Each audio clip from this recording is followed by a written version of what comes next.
నమస్తే, welcome to our channel.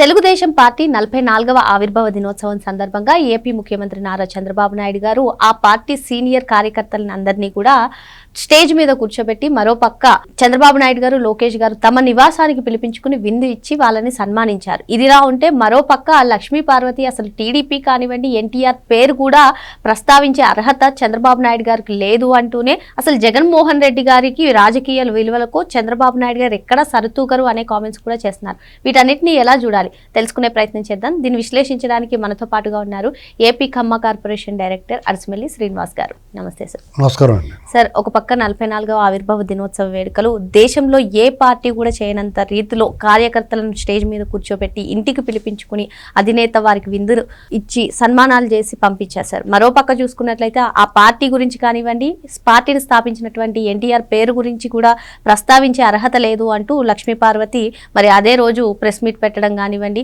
మరి రాజకీయాల్లో అసలు జగన్మోహన్ రెడ్డి గారికి ఎక్కడా సరితూగరు అంటూ ఆమె మాట్లాడుతున్నటువంటి తీరుని ఎలా చూడాలంటారు దీని మొత్తాన్ని? ఇప్పుడు సహజంగానే ఆవిడ అలాగే మాట్లాడుద్ది. ఎందుకంటే చానాళ్ళ క్రితం బహుశా 94 ప్రాంతంలో అనుకుంటాం ఈవిడ పేరు ప్రముఖంగా వినపడుతున్నప్పుడు అప్పటికి ఎలక్షన్స్ రాలేదు, ఇంకా 94 ఎలక్షన్స్ అవ్వలేదు. ఈవిడ పేరు ప్రముఖంగా పేపర్లో, వార్తాపత్రికల్లో వస్తున్నప్పుడు ఆ పచ్చల తాడిపొరికి చెందిన ఒక అతను నాకు రాజమండ్రిలో పరిచయం అయ్యాడు. సార్ మా ఊరే సార్ వాళ్ళదే అన్నాడు. ఏంటి వాళ్ళ స్టోరీ అన్నాను నేను. వీళ్ళ ఇంట్లో ఆ ఊరికి బుర్రకథలు చెప్పడానికి, అదే హరికథ చెప్పడానికి వీరగంధం సుబ్బారావు గారు అని ఒక ఆయన నడివయస్కుడు భార్యా పిల్లలున్న ఒక వ్యక్తి వచ్చేవాడు అంట.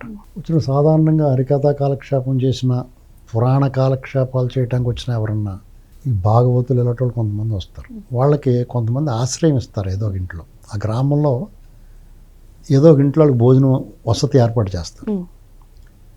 ఏదైనా సత్రం ఇలాంటి ఖాళీగా ఉంటే అందులో ఉండి భోజనాలు మాత్రం ఇలాంటి ఎవరో ఒకరు పిలుస్తారు. కొంతమంది హరిదాస్ అని ఉంటాడు, పండగ సంక్రాంతికి హరిదాస్ వస్తారు కదా, ఆయన ఒక మా ఊళ్ళో రామాలయం లేకపోతే సుబ్రహ్మణ్య స్వామి గుడి, ఆ గుళ్ళో ఉండి భోజనానికి మాత్రం ఎవరో ఒకళ్ళ ఇంటికి పిలిచేవారు. ప్రతిరోజు పొద్దున్న ఒకళ్ళు, సాయంత్రం ఒకళ్ళు మా ఇంటికి రెండు భోజనం కానీ ఆ రోజు పిలుస్తారు, ఆ భోజనం పెట్టి పంపిస్తారు. కాబట్టి ఆయనకి వండుకుని తినాల్సిన అవసరం, అగత్యం ఉండదు.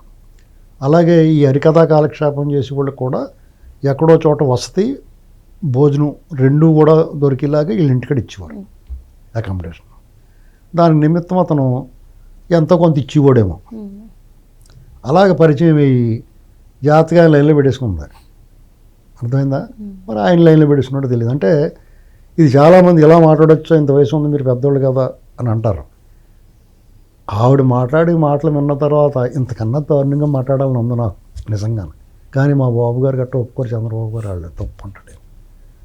అయినా సరే నేను ఒకవేళ నాకు మాట వచ్చినా పర్లేదు, కానీ నేను కొంచెం దారి తప్పే మాట్లాడాలి. ఎందుకంటే రోమ్లో ఉన్నప్పుడు రోమన్లో ఉండాలి, ఇలాంటి వాళ్ళతో వచ్చినప్పుడు అలాంటి భాషగా మాట్లాడాలి. ఆవిడ లైన్లో పెట్టేసుకుని అంత వయసు, మధ్య వయసుకుని స్వార్థంతో ఆర్థిక అవసరాల కోసం జాగ్రత్తగా లవ్వు గట్టని అనకండి మీరు. అక్కడ ప్రేమ గట్ట ఏమి ఉండదు. అతను ప్రేమించడానికి అతని మొఖం రౌండ్గా ఉండి, అతను పెద్ద కుర్రోడు చాలా బాగా ఏముండడు అతను. ఇప్పుడు నువ్వు ఉన్నావు అనుకో, నీ ఏజ్ కూడా ప్రేమిస్తావు, ఎవరన్నా ప్రేమిస్తేనే, అంతే కదా. నాలటువంటి ముసలోడిని ప్రేమించావు కదా. అలాగే అది కూడా కుర్రోడిని చూసుకోవాలి. కానీ అతను ఎందుకు ప్రేమించింది? ఉత్తిది అదంతా సెట్టింగ్ అనమాట. అంటే పచ్చి మోసం. మొదటి నుంచి కూడా ఆ లైన్ వేసేసుకుంటాం అలవాటైపోయింది ఆ మనిషికి. సరే చదివించాడు, అతనే పడిపోయాడు గోతులోని వచ్చి. ముళ్ళ కంచెలు మామూలు గోతులో పడితే పర్లేదు, ఆ గోతు నిండానే కంచెత్తన ముళ్ళు, బ్రహ్మజముడు ముళ్ళు, తుమ్మ ముళ్ళు, ఇలాంటి ముళ్ళు ఉన్న దాంట్లో పడిపోయాడు వచ్చి.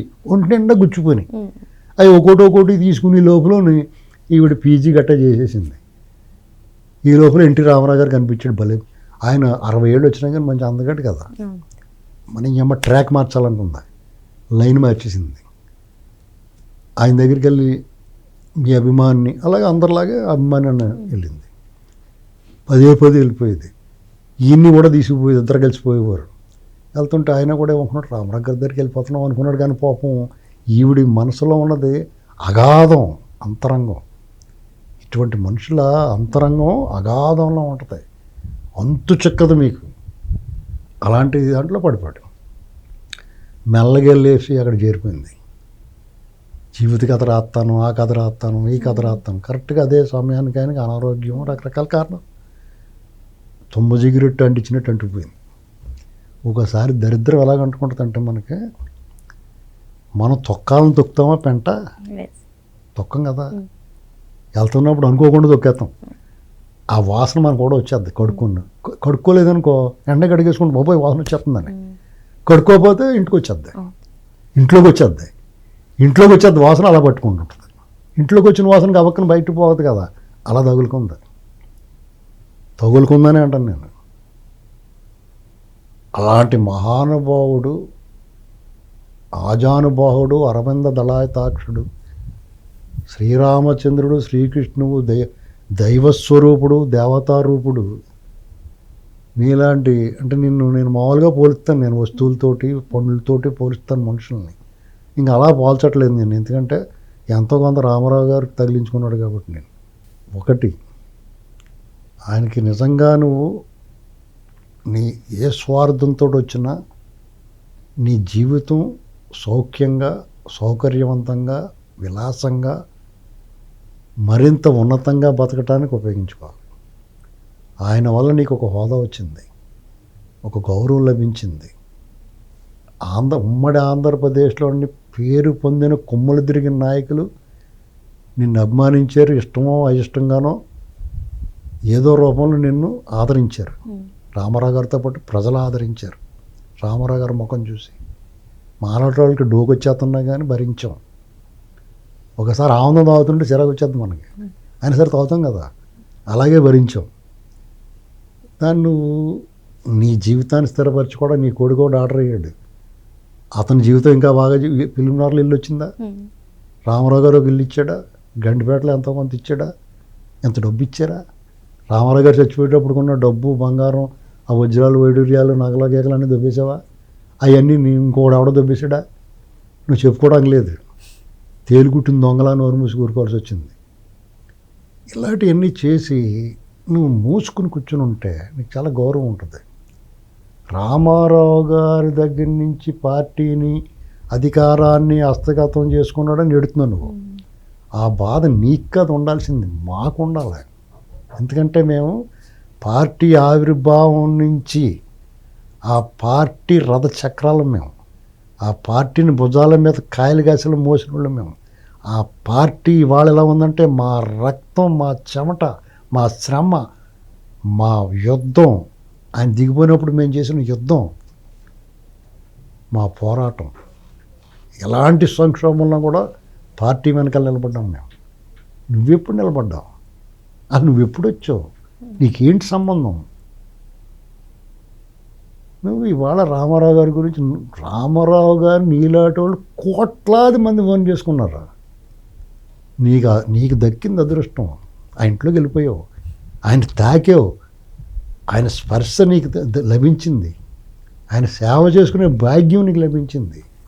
దాంతో తృప్తి పడకుండా వాటా కావాలంటావేటి? నువ్వు కూలికొచ్చి పాలికి మాట్లాడతావేటి?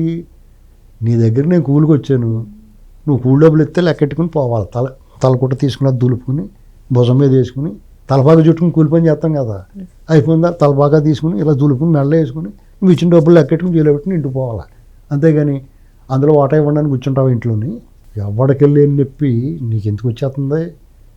మేమైనా బాధపడితే మేము బాధపడాలా? తెలుగుదేశం పార్టీని, ఎన్టీ రామారావు గారిని అభిమానించిన మాకన్నా నీకు ప్రాముఖ్యమా? మాకంటే మాలాంటి కోట్లాది మంది అభిమానులు. నోరు తెరిస్తే పార్టీని లాక్కున్నారని చెప్పి చంద్రబాబు నాయుడు గారిని ఉద్దేశించి, లోకేష్ గారిని ఉద్దేశించి ఆమె మాట్లాడుతుంది కదా సార్. మరి ఎందుకని? ఖచ్చితంగా లాక్కుంటాం. నీ ఒక కొమ్మకి సీడబడితే ఏం చేస్తాం? నువ్వు సీడబట్టేసావు, నీ దరిద్రం పట్టేసుకుంది. అది ఒక రాజకీయ పార్టీ కింద నువ్వు అనుకుంటున్నావేమో. తెలుగు జాతి ఆత్మగౌరవం, ఒక సామాజిక విప్లవకారుడైన ఎన్టీ రామారావు గారు లాంటి వ్యక్తినికి ఇలాంటి దరిద్రం పట్టుకుంటే ఆ దెయ్యాన్ని వదిలించాల్సిన బాధ్యత ఉంది కదా, దాన్ని కాపాడుకోవాలి కదా. మేము ఖచ్చితంగా పనిచేసాం, కాపాడుకున్నాం పార్టీని. దానికి చంద్రబాబు నాయుడు గారికి అప్పచెప్పాం అంతే. బాబు మీరు చూడండి బాబు మీరు కొంచెం తెలివైన వాళ్ళని. ఆయన కూడా ఆ పార్టీని కాపాడుకుంటూ వచ్చాడు, 4వ సారి ముఖ్యమంత్రి అయ్యాడు. నువ్వు చెప్పిన విధంగా చంద్రబాబు నాయుడు గారు సమర్థవంతుడు కాకపోయినా, నీలాగే స్వార్థపరుడైనా ఆయన అప్పుడుతోటే పోద్ది. 99లోనే పనిచేసే ముఖ్యమంత్రిగా పేరు తెచ్చుకున్నాడు. ఇవాళకి ఎన్టీ రామారావు గారు 100వ జయంతి ఉత్సవాలు జరిగినాయి అంటే ఆ తెలుగుదేశం పార్టీ ఉండబట్టి నువ్వు ఏనాడన్నా రామారావు గారి విగ్రహం పగలగొడుతూ నువ్వు మాట్లాడేవా? ఇన్ని కౌరులు చెప్తున్నాడు, ఎవడో ఫోన్ చేస్తే పెట్టరా ఫోన్ కారణం నువ్వు. నీకు మాట్లాడే అర్హత ఉందా? పైగా నీకు తోడు మళ్ళీ ఎవరో నందిగామోళ్ళు ఒకళ్ళు మాట్లాడుతున్నారు. మాట్లాడితే వెన్నుపోటు పార్టీలాగా సిగ్గులేదా మీకు? 4 సార్లు ఎన్నుకున్నారు చంద్రబాబు నాయుడు గారి నాయకత్వంలో ప్రభుత్వాన్ని. బుద్ధి ఉందా మీకు ఏమన్నా? ఈ కథ ఎక్కడితో ముగియాలి. ఇన్ని మాటలు మాట్లాడాలంటే మామూలుగా దీని పేరు ఒకసారి తలిపితే నేను మామూలుగా ఒక రాగిచెంబు ఇంత రాగిచెంబు నిండా నీళ్లు పోసుకుని తులసాగి నానబెట్టుకుని పొద్దున్నే ముఖ ప్రక్షాళన నోరు ప్రక్షాళన చేసుకుంటాను. ఇవాళ ఏకంగా బింది కావాలి ఇన్ని మాటలు మాట్లాడాను కాబట్టి. అంచేత ఇంకెప్పుడు నాకు ఇప్పుడు ప్రస్తావన తేక. అర్థమైందండి? ఇప్పుడు నీకు ఒకే మాట చెప్తాను ఫైనల్గా. మీ నాన్నగారు ఉంటాడు, నీకు ఎంతో ప్రేమ మీ నాన్నగారి మీద. కూతుళ్ళంటే తండ్రికి ప్రేమ ఉంటుంది కదా. ఆయన రోజు మీ ఊళ్ళో థియేటర్ కాడికి వెళ్తున్నాడు, మొక్కసన్ పొత్తులకు వెళ్తూ ఉంటుంది ఒక ఆవిడ ఎవరో. మీ నాన్నగారికి రోజు నీ శుభ్రంగా దాని మీద ఉప్పు కారం వంటించి నిమ్మకాయ పిండి ఇస్తుందని 4 రోజులు పోయిన తర్వాత మీ పిన్ అని చెప్పి తీసుకొస్తే నువ్వు ఊరుకుంటావా? అంతే, ఎవరు ఊరుకోరు, అదలపో అంటారు. అదే అన్నారు వాళ్ళు. మనం అదే అంటాం. ఈ పార్టీలోకి నువ్వు ఎలాగొస్తావు? నీకు ఏడు సంబంధం పార్టీకి? రామారావు గారు చెప్తాడు, నారు పోసేవా నీరు పోసేవా ఎవడరా నువ్వు అని. అలాగే నీకు ఏడు సంబంధం ఈ పార్టీతోటి? రాజశేఖర రెడ్డి చాలా రుచి అన్నావు కదా, వాళ్ళు నాకు అక్కడ. జగన్మోహన్ రెడ్డి చాలా ఉత్తమమైనడు కదా, ఉన్నావు కదా, ఉండు అక్కడ. నిన్ను ఎవడు దీని గురించి మాట్లాడమన్నారు? నువ్వు ఆ పార్టీలో పోయింది, ఈ పార్టీ నీకు సంబంధం ఏంటి? ఎన్టీఆర్ ఘాటు దగ్గర కూడా రానివ్వకూడదామండి, అడుగు పెట్టనివ్వకూడదు. ఇది నా స్టేట్. మరో అంశంతో మళ్ళీ కలుద్దాం. Thank you sir.